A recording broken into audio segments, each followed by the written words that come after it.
بسم الله الرحمن الرحيم الحمد لله رب العالمين والصلاة والسلام على رسول الله وآله وصحبه أجمعين السلام عليكم ورحمة الله وبركاته. وعليكم السلام ورحمة الله وبركاته. وعليكم السلام ورحمة الله وبركاته.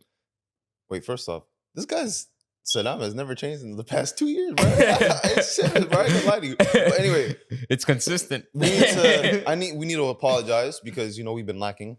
This is like 2 times in the last month. We've missed a week. It's not good.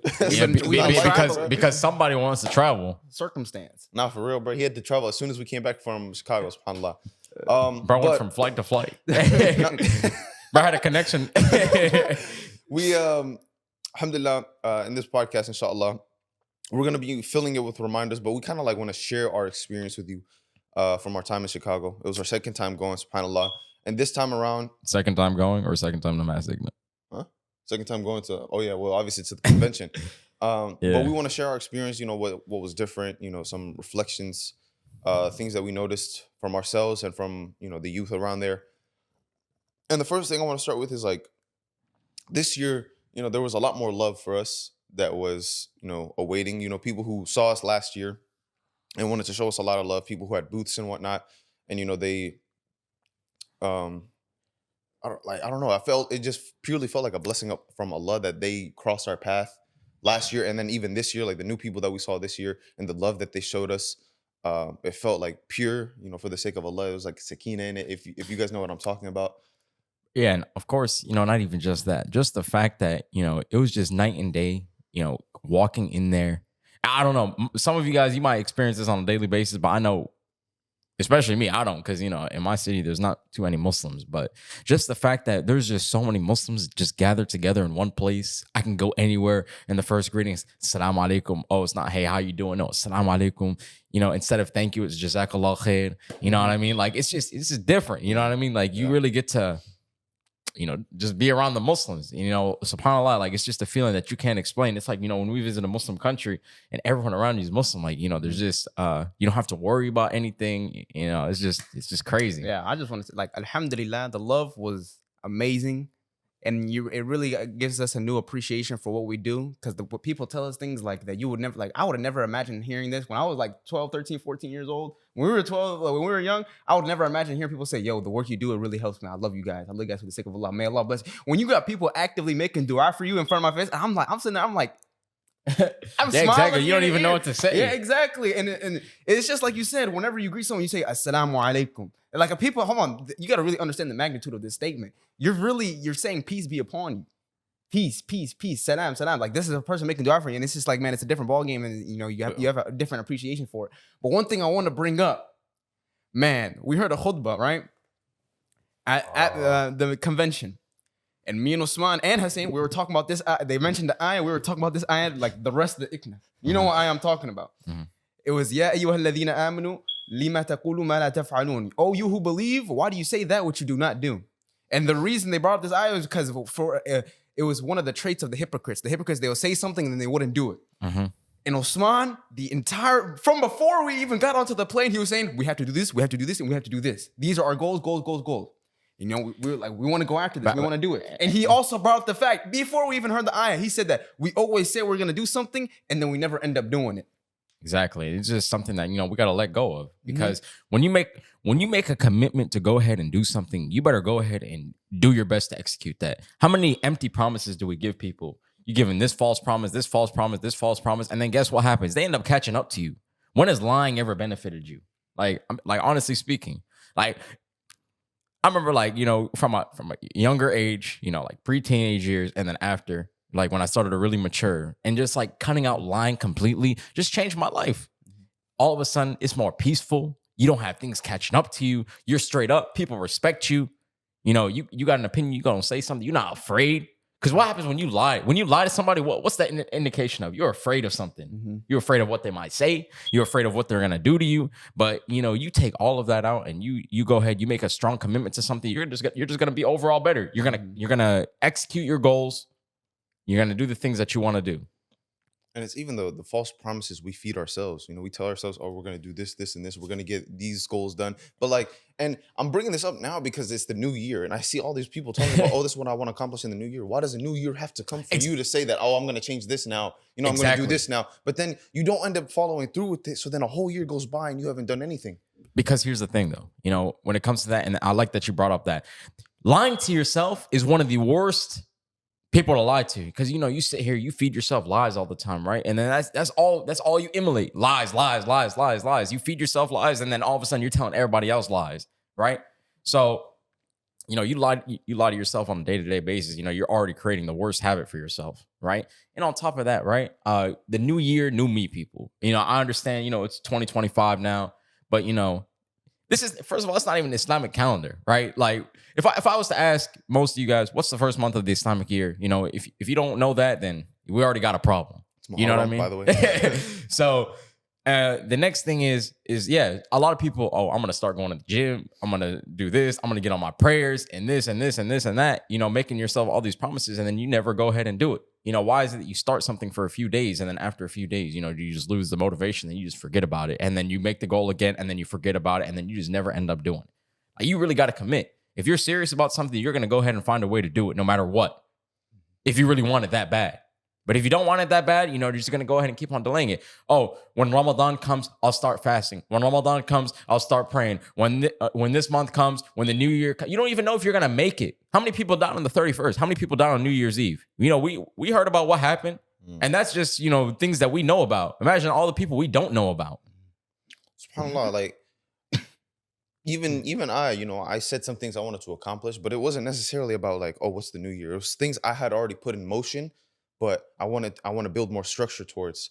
And this is something I wish we would have done had, like, in Chicago during the convention, is asking people, what are their ambitions? What are your dreams? What are you looking to get out of life? Right? Because I really want to know because everybody lives their own life. We might all be Muslim, but we're all living a different life. We're all living, with different dreams and aspirations and ambitions, and how we're going to make it to Jannah. We all have a different plan for what Jannah looks like for us, right? At the end of the day, Jannah is Jannah. But we all have a different idea of what that is, because it has what no eye has ever seen, no heart has ever felt, no ear has ever heard. So we all have a different imagination of what Jannah is like. You see all the people online who dream about Jannah, talking about, oh, I'm gonna have anime in this, I'm gonna play Fortnite in this, and whether it's a joke or not, people have their own ideologies when it comes to Jannah. But it's because you can have whatever you want. And the heart desires what it desires. So you're gonna want what you want, but it's like, what in life do you want that is gonna help you get there? And how often do you tell yourself, this is what I'm going to go after, and this is how I'm going to do it? I have this step, and I have this step, and I have this step. Not that this is the end goal, but I have no idea how I'm going to get there. I don't even know how to start. You know what I mean? So many people come to me talking about, oh, how do I do this? How do I do this? And I'm like, look, if the revelation of the Quran and the perfection of Islam is not a sign for you, then I don't know what is. Right? I tell people all the time, 23 years is not for no reason. Allah subhanahu wa ta'ala making the earth in a certain amount of days, whether it's days or periods of time, or however, Allah subhanahu wa ta'ala, Allah's the most knowing about it. These things are for a purpose. Allah could have made the earth like this, right? Allah is capable of anything. He could have revealed all of Islam to the Prophet ﷺ in one day, in 1 hour, in 1 minute, if he wanted to. He could have put that all in his heart if he wanted to. But he gave him time. He gave him time so he can give the people time, so he can go and he can deliver the message in a way that, okay, you believe in this now? Okay, I have to come with you. I have to come with this message now. Look, you believed Allah is one? Okay, we have to pray now. You know what I mean? Oh, you guys come to the prayer drunk? Okay, wait, like, we shouldn't come to the prayer drunk. Okay, now alcohol is no longer permissible at all, right? All these things. It's a process. It's a whole process. It's a marathon. It's not a sprint.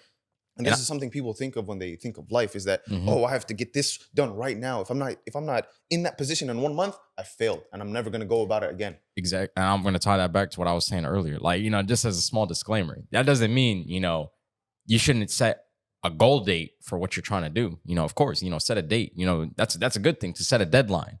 But the problem is, when we keep delaying things, all right, I'm going to start on January 1st. January 1st comes, you know what? I can wait till the 5th. And then the 5th comes, let's wait till the 8th. And the 8th comes, so let's wait till next month. It's already too late into the month now. Like, come on. Like, you know what I'm saying? Like, it just really gets to a point. You know what I mean? Like, how many false promises are you really going to feed yourself? It brings me back to some people I've seen who, when they set their morning alarm, they set it on a 5 or a 0. So if they set their alarm for 8:15, but it's 8:15, and then they're like, okay, I'm gonna wait 5 more minutes. I'll wake up at 8:20. But then they see their alarm, and then they see it's 8:21. They're like, oh, okay, I'll sleep till 8:25. And then they just keep it going. You know They what? just You let know it what's keep so going. crazy? I used to do this, and this is like, I did this today. no, it's miserable, bro. I'm trying to tell you, bro, because, bro, like, man, it's just crazy, man. Like, it's crazy. Look, you want to know something? What you guys are describing, especially amongst people, is a lack of patience. And I'm not gonna say that. I'm not gonna sit here and say like that it's easy to have true patience. Like, bro, Nuh alayhi salam, he called his people for how many years? 950 years. Exactly. It's a lack of patience. Not only that, patience, it doesn't just have to do with time. It has to be upon what you're struggling with. It happens to do upon tiredness, upon hunger, upon thirst. Like, you got to be patient upon these things to get what you really want. And perhaps, you know what I find as a cure for this is that whatever it is that you want it badly. Mm-hmm. Want it as bad as you can get, as bad as you want to breathe. Want it as, because then when you want it that bad, you're not gonna feel all the other things. You're not gonna care. Like, you don't care if it's, I don't care. Like, it really wouldn't matter. When you want it as bad as that, you're not gonna care about embarrassment. You're not gonna care about what other people think. When I see people that want to achieve something and they care about what other people think, or they care about this, that, the third, it's like you just don't want it badly enough because this is mine. Exactly. This is mine.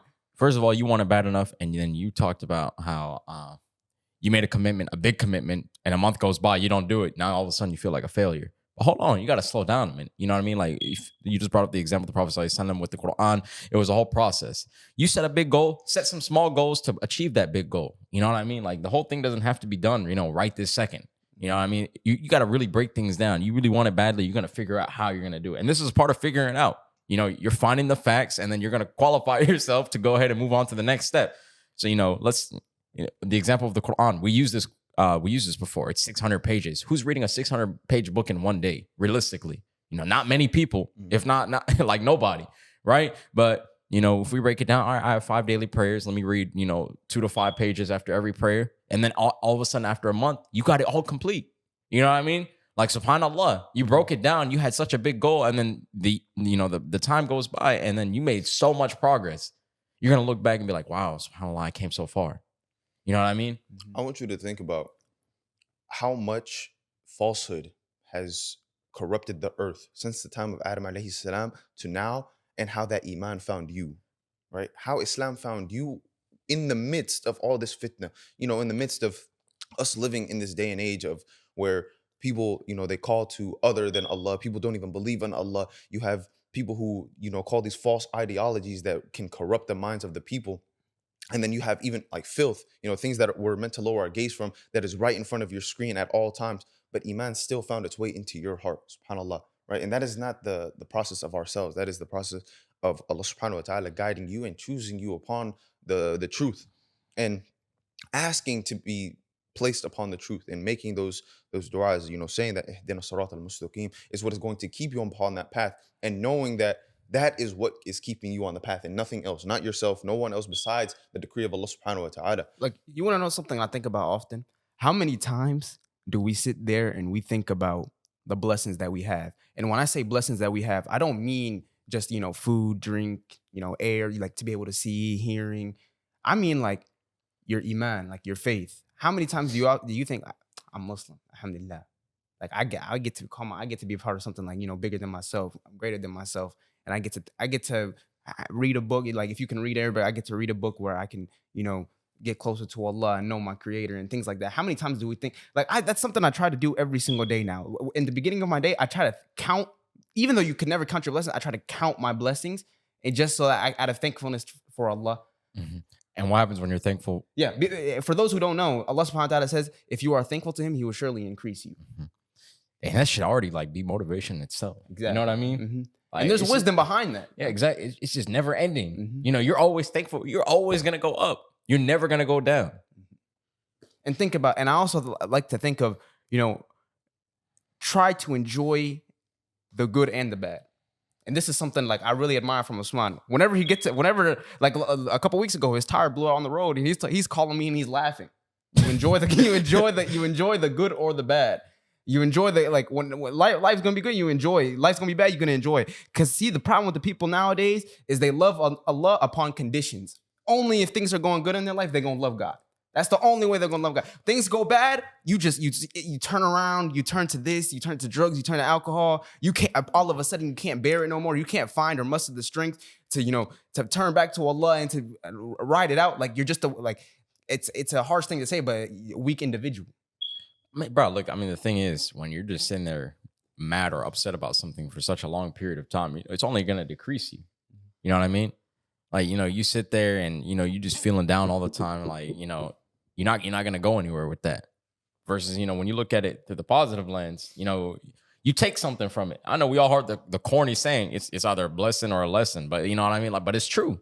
There's something to take, whether it be good or bad. There's something that, you could take and learn from it. Use that to your advantage. Why not use it to your advantage? Why let it get the best of you instead of you making the best of it? Well, something I always say when it comes to hardship or, a test that befalls us is, look to Allah throughout this hardship or through this calamity, because if you don't, it'll turn into a punishment and you'll never know the difference.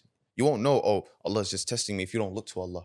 But because Allah has taken away your ability to look to him in this hardship because you turned to other than him, something, you started questioning him or something of that nature, because where does your yaqeen go? Where does your tawakkul go when you turn to questioning Allah subhanahu wa ta'ala? That would be an aspect of shaitan. Allah would never tell you to question him, because Allah prescribed, something in the Quran, and I see it today with people who are ignorant in certain situations. As I do my best to assume the better of them, because even I'm guilty of this sometimes. But it's ati Allah wa ati Rasul. Obey Allah and obey the Messenger. If there's something that you have a question about, go learn about it. But never question Allah subhanahu wa ta'ala. Never question why is this, why is that, in terms of if the evidence is clear. If the evidence is clear and you're a believer, then there's no reason for you to question it. Like, I posted a video the other day and I told you guys, men and women shouldn't be friends. We should all know this. All right. There was a Christian in there who was talking about, oh, I hug and I shake the hands of my female friends, but I have no, desire towards them. I was like, look, and he was like, you Muslims, something about we can't have no self-control. I was like, but look, it's self-control not to touch them though, is it not? Exactly. And then I was just like, the reality is it corrupts our heart, because if you have a spouse, what's the reason for having a female friend? Like, why do you not look to your spouse? There's no reason for us to go beyond those boundaries and place these things on ourselves to say, oh, I have no desire toward them. Do you know better than Allah? Truly, do you know better than Allah? Like, Allah would not have prescribed something on you if it was not better for you.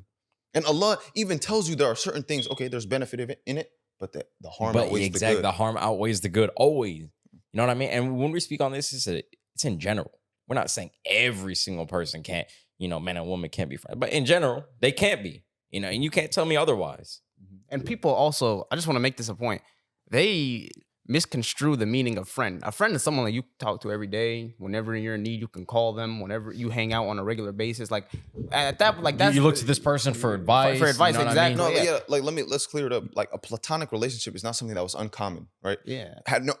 Being able to have a conversation was not something uncommon. Obviously, between the man and the woman, it's or very like important between to, business and yeah, things to like lower that. your, obviously for the man to lower his gaze, make sure it's dignified. For the woman not to beautify her voice. These types of conditions when it comes to even interacting with the opposite gender. But a friend is obviously someone, you could text them on a normal basis, and you get advice from them. You talk to them about like your relationships, your family, things of this nature.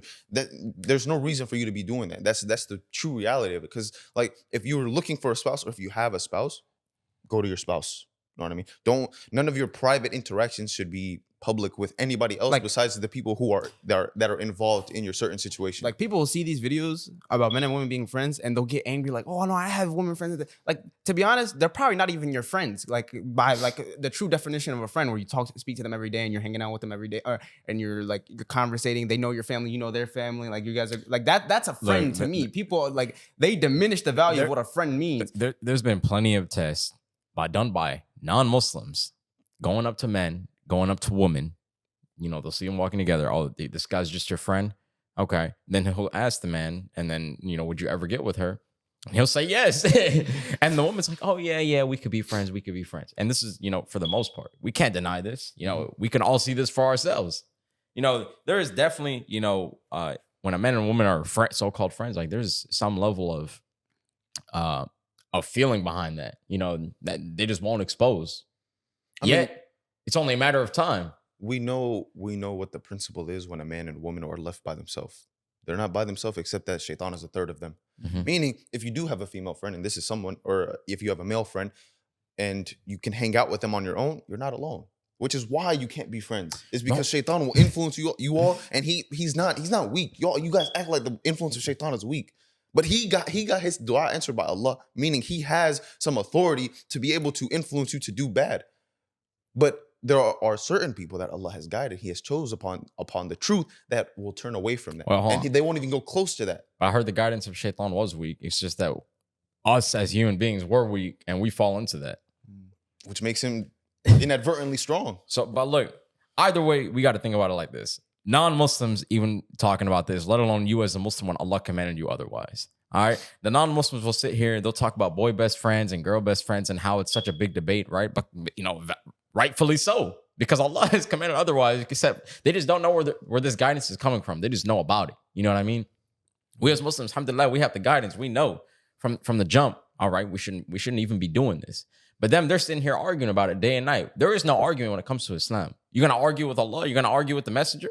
And that's actually what I told someone, a Muslim who was telling me, oh, it depends on this, it depends on situation, intention, blah, blah, blah. I was like, look, is this going to be a suitable answer on the day of judgment when Allah asks you? Because me telling you this is nothing compared to Allah, bringing this back to you and telling you, why did you have this friend? And I told you to stay away from this. Bro, here's the thing, though. Everyone always has an excuse. It don't matter what it is. I can give you 1,000 reasons why I can't do something, but no one ever wants to give you a reason why they can do something. You know what I mean? Like it's something very, very crazy to think about. It don't matter what it is, whether it be the worst thing on earth, there is someone out there who will find 1,000 reasons why they can justify what they're doing. What are you going to tell that person? It's just going to be a never-ending battle. You have to come there with some sort of foundation saying Allah, the Lord of the worlds, has commanded you against this. That's the only argument, because everything else, you could sit there, you're going to go back and forth all day long.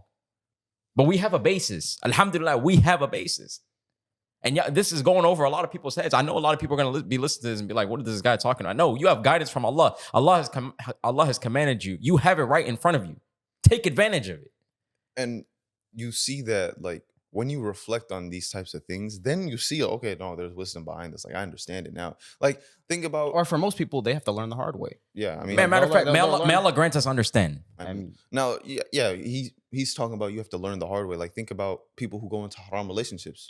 They were probably people who thought you could be friends with the opposite gender. Matter of fact... Or that it wasn't that bad. I literally saw a video the other day, and it was, I was scrolling on Instagram Reels, and this guy was arguing with his girlfriend, talking about, like, this is my boy best friend, yada, yada, yada. He doesn't want to do anything to me. You know what he said?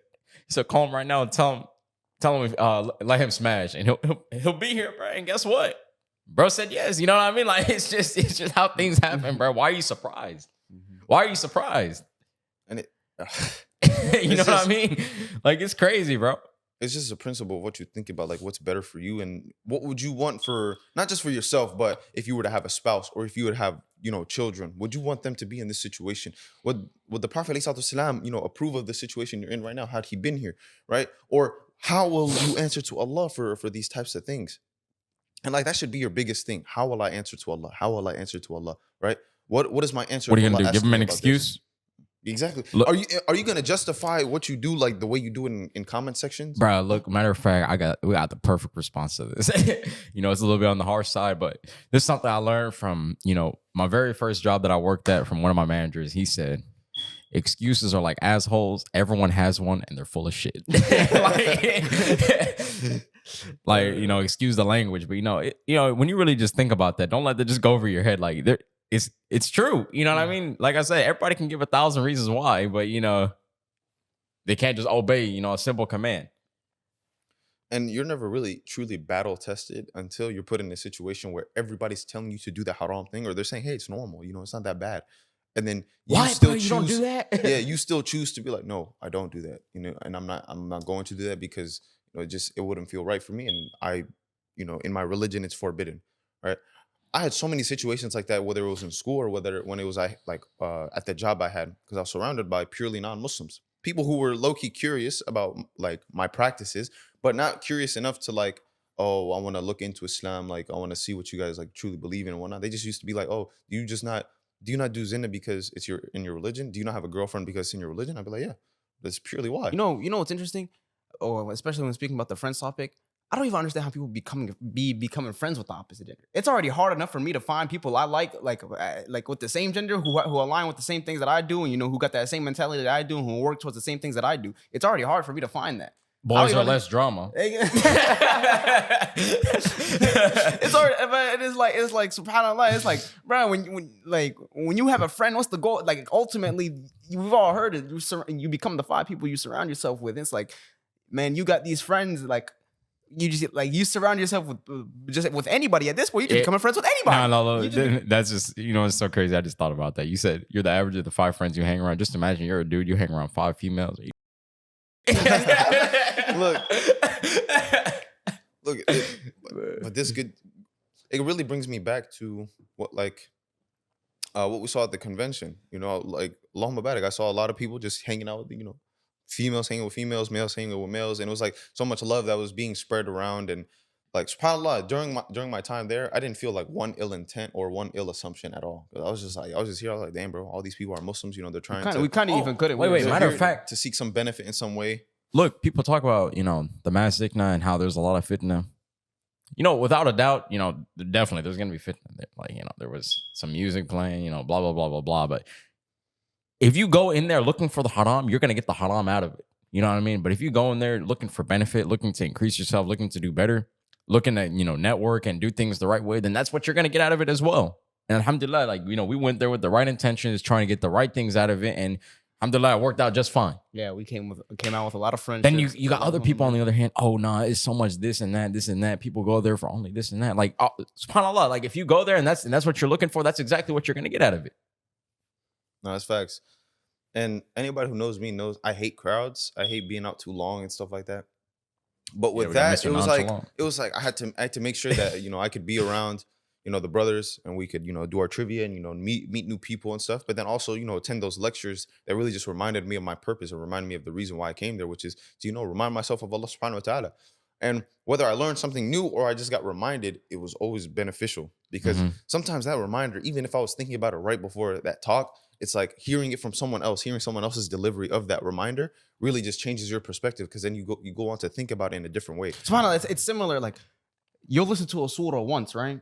Second time you listen to that surah, somehow it's different. Even though like the same thing. And then you switch reciters, and then it's also different. Yeah, somehow it's different. And sometimes somehow this verse is hitting like the same, like that, not like the first time you heard it. And it's like, subhanAllah. You just getting reminded. Look, and alhamdulillah, like this is something, I make dua to Allah that we all have the chance of experiencing, and we never let go of this. Every time we read and listen to the Quran, it always becomes more and more enjoyable. You just always want to do it, because it's just the first time you read it, the second time is better, and the third time is better, and the fourth time is better, and the fifth time is better. Like SubhanAllah. Sometimes I be battling with myself with what I want to do. Whether I want to make adhkar or I want to listen to Quran. Because I'll be in the car and I'll be driving to the gym and I'm like, dang, bro, hold up. I want to make istighfar or something. Exactly. Right, and then I'm like, okay, wait, I'll do X amount of istighfar and then I'll listen to Quran. Yeah, exactly. Right? We got the same thought process. Yeah, because I'm just like, look, I want to get benefit on both sides. The Quran is literally the remembrance of Allah, but it's like, the blessing of like remembering Allah, whether it's in your heart or out loud, saying like La ilaha illallah or astaghfirullah or alhamdulillah, like the benefits of these things, or even things that are super heavy on the scale, such as subhanallah wa bihamdihi, subhanallah al-azim, and you want to mix it up with that, and then also with the remembrance through listening to the Quran, because the Quran is they all go full of lessons for you. That's why it's like, and it reminds you of a situation in your life, right? Glorifying Allah, but then also glorifying Allah in a way that you reflect upon your life by listening to those verses and hearing these stories from these prophets, because Allah revealed them to you, but a little. Like we don't even know exactly how many other stories there are out there, but Allah revealed these to you because these were sufficient for all times, for us to understand. Okay, look, these are things that happen. This is what we're meant to believe in. This is how we stay away from certain things, and this will guide us for the rest of our life. SubhanAllah. I was listening to a lecture, and it was talking about the essence of how the Quran is timeless, and that scholars will come and they'll see new situations arise that were never seen before, but there's always evidence within the Quran and Sunnah and from previous teachings of these guided successors, all the way from the Prophet ﷺ to right now, where they can come up with a rational ruling Whether like sometimes there may be a difference of opinion, but it depends on what they're following, who they're basing their opinions off of. But at the end of the day, it's very important to follow someone who you fully believe is upon the truth, and that their opinions make rational sense to you as a human being with your own like understanding and knowledge. But that doesn't mean blindly following someone. Be like, oh, I've seen so many people speak of this type of like this person, so I'm going to follow him.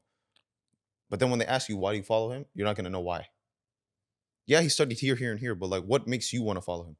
Because the majority follow him. Like we have to really come to an understanding upon ourselves about where we get our knowledge from, and how we're going to come to rational decisions that are better for us. Following some random minority scholar that no one's ever heard of, and you're just like, oh, but this person said this and nobody's ever heard of him, nobody can substantiate like the claims that he's made or the evidence that he's brought forth. What's going to be better for you at the end of the day, right? Those are just some things I think about, because I've told people like, bro, there's a fear of knowledge within the youth. And subhanAllah, it's something I noticed during our time at MAS ICNA. We're asking some people our Islamic trivia questions. Our card game, I fairly believe it's pretty simple. Obviously, you're going to learn new facts, but it's nothing that, is out of the ordinary. There's no fiqh or something like, or Akhirah in these questions. Like there's no, fatwas in these types of questions. These are things that are clear. If you've ever read a hadith or from the Quran, you'll probably find these facts within there. And the amount of people that didn't know some of these things, and I was just like, look, you gotta go learn these things. But they're waving us off, telling us it's okay. I was like, damn, bro, like knowledge should be something that we should all like be pushing ourselves to. And it wasn't until I looked at what I was learning in school, and I was like, man, these people are just trying to teach me how to be an employee. Like Allah's gonna teach me how to be a Muslim. That's more important for me than what I want to like do with my career. My career is gonna, it's gonna be elevated once I learn how to be a better Muslim. Once I learn, oh, this is who Allah subhanahu wa ta'ala is. This is how I can utilize my connection to Allah to propel my education. I want to add on to this. Look, I want to let y'all know something right now. One, if you were to look to the Quran and you look to the Sunnah, the Quran says that it teaches you in Surah Isra, it teaches you, this Quran guides to that which is most upright. If you were to first, like, if you're young, if you're in your teenage years right now, I would like trying your best to learn like the good manners, the etiquette of the Prophet alayhi salatu wasalam. Try your best to learn, like, learn how to like smile towards people, do your best, speak softly, learn all these things. Why? Because it doesn't matter what career you take, it doesn't matter what you do. If you have these fundamentals down, you're gonna go so far. If you learn how to do the right things every single day consistently on a basis, and you learn that patience, you learn all this from the Quran and like in the Sunnah, it's gonna condition yourself. You're gonna condition yourself, and you're gonna take yourself so far, because it doesn't like career path, like like, okay, whether you're a doctor, computer science, it doesn't matter. But really, what it matters, it comes down to the type of person you are. And you'll ask any wealthy person, they're gonna tell you wealth comes from the connections that you make and the people that you know. If you're not a good, respectable, honorable, noble person, you're always lying. You're not telling the truth. You're always doing the wrong things. You can't wake up on time. You can't be here on time. You're never truthful. You're not gonna go very far, and you're not gonna make very good friends. And you're not gonna meet very nice people. And so it doesn't matter what career path you take, but if you take these fundamentals and you become, the best Muslim, and you apply them, and you apply them, you become the best man you can be, best woman you can be. It's gonna take you far. It doesn't matter what you do. You can be a manager. You can be manager at fast food. It doesn't matter, because at the end of the day, we need people in all sorts of places. And especially Muslims. We need to increase Muslims in a whole bunch of different industries. Like we really need to take over this. You know what I mean? Because the more Muslims we have, just the better things will be overall.